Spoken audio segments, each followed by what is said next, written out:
ഈശോമിശിഹായ്ക്ക് സ്തുതിയായിരിക്കട്ടെ. പ്രിയമുള്ളവരെ, വിശുദ്ധ ഫൗസ്റ്റീനയുടെ ഡയറിക്കുറിപ്പ് 894 സന്ദേശം. എൻ്റെ മകളെ, ദീർഘമായ പ്രാർത്ഥനയെക്കാളും കഠിനമായ പരിത്യാഗങ്ങളെക്കാളും അനുസരണത്തിൻ്റെ ഒരു ചെറിയ പ്രവൃത്തി വഴി നീ എനിക്ക് വലിയ മഹത്വം നൽകുന്നു എന്നറിയുക. വിശുദ്ധ ഫൗസ്റ്റീനയ്ക്ക് ഈശോ കൊടുക്കുന്ന ബോധ്യമാണ്. ദീർഘമായ പ്രാർത്ഥനയെക്കാളും കഠിനമായ പരിത്യാഗങ്ങളെക്കാളും അനുസരണത്തിൻ്റെ ഒരു ചെറിയ പ്രവൃത്തി വഴി നീ എനിക്ക് വലിയ മഹത്വം നൽകുന്നു എന്നറിയുക. ഈ പ്രപഞ്ചത്തിൻ്റെ മുഴുവൻ രക്ഷയ്ക്ക് ദൈവം തൻ്റെ പുത്രനിലൂടെ വെളിപ്പെടുത്തിയ മാർഗം അനുസരണത്തിൻ്റെ മാർഗമാണ്. ആദത്തിൻ്റെ അനുസരണക്കേടിന് പുതിയ മനുഷ്യനായ രണ്ടാം ആദമായ ക്രിസ്തു അനുസരണമുള്ളവനായിട്ട് മാറി. അനുസരണത്തിലൂടെ വെളിപ്പെട്ട രക്ഷയുടെ മാധുര്യം നുകരുന്നവരാണ് നമ്മൾ ഓരോരുത്തരും. അതുകൊണ്ട് തന്നെയാണ് മാലാഹമാരായിരുന്നിട്ടും, ഏറ്റവും മാലാഹയായിരുന്നിട്ടും, മാലാഹമാരിൽ ഏറ്റവും മനോഹരമായ പ്രകാശം വഹിക്കുന്നവനായിരുന്നിട്ടും ലൂസിഫർ പിശാചായി മാറിയത് അനുസരണക്കേട് മൂലമാണ്, അഹങ്കാരം മൂലമാണ്.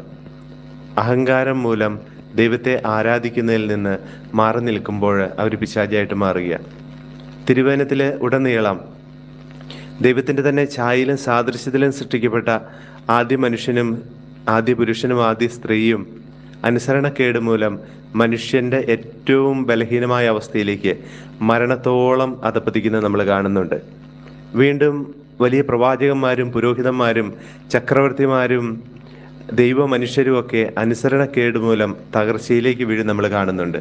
എന്നാൽ അവർ എപ്പോഴെല്ലാം അനുസരണത്തിലേക്ക് മടങ്ങി വരുന്നു, അവിടെ അഭിഷേകം പ്രാപിച്ച് വീണ്ടും ദൈവമഹത്വത്തിന് വേണ്ടി അധ്വാനിക്കുന്നവരായും ദൈവ മഹത്വം പ്രകാശിപ്പിക്കുന്നവരായിട്ട് അവർ മാറുന്നുണ്ട്.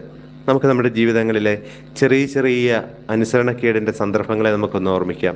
ചെറിയ കാര്യങ്ങളിലെ വിശ്വസ്തത വലിയ കാര്യങ്ങളിലെ വിശ്വസ്തതയായി പരിഗണിക്കുന്ന ദൈവത്തിനു മുമ്പിൽ നമുക്ക് നമ്മുടെ കുടുംബജീവിതത്തിലെ അനുസരണത്തിൻ്റെ മേഖലകൾ, നമ്മുടെ സമർപ്പിത ജീവിതത്തിലെ അനുസരണത്തിൻ്റെ മേഖലകൾ, മക്കളാവാം, യുവജനങ്ങളാവാം, വിദ്യാർത്ഥികളാവാം, അനുസരിക്കാനുള്ള അവസരങ്ങൾ അനവധിയുണ്ട്. നമ്മുടെ തിരുമുമ്പിലെ എല്ലാ അധികാരവും സ്വർഗത്തിൽ നിന്നാണ് നൽകപ്പെടുന്നത് എന്നുള്ള വചനത്തിൽ നമുക്ക് ഓർമ്മിച്ചുകൊണ്ട് നമ്മുടെ മുമ്പിൽ ലഭിക്കുന്ന ഓരോ അവസരത്തിലും ദൈവഹിതം പൂർത്തീകരിക്കുവാൻ, അനുസരണത്തിൻ്റെ മാർഗത്തിലൂടെ നടക്കുവാൻ, ഹൃദയവിശാലതയ്ക്ക് വേണ്ടിയും വില കൊടുക്കാനുള്ള കൃപയ്ക്ക് വേണ്ടിയും എളിമയ്ക്ക് വേണ്ടി ആഗ്രഹിച്ചുകൊണ്ട് നമുക്ക് പറയാം, ഈശോയെ, ഞാൻ അങ്ങയിൽ ശരണപ്പെടുന്നു. നമ്മുടെ കർത്താവായ ഈശോ മിശിഹായുടെ കൃപയും പിതാവായ ദൈവത്തിൻ്റെ സ്നേഹവും പരിശുദ്ധാത്മാവിൻ്റെ സഹവാസവും നാം എല്ലാവരോടും കൂടെ ഉണ്ടായിരിക്കട്ടെ, ഇപ്പോഴും എപ്പോഴും എന്നേക്കും.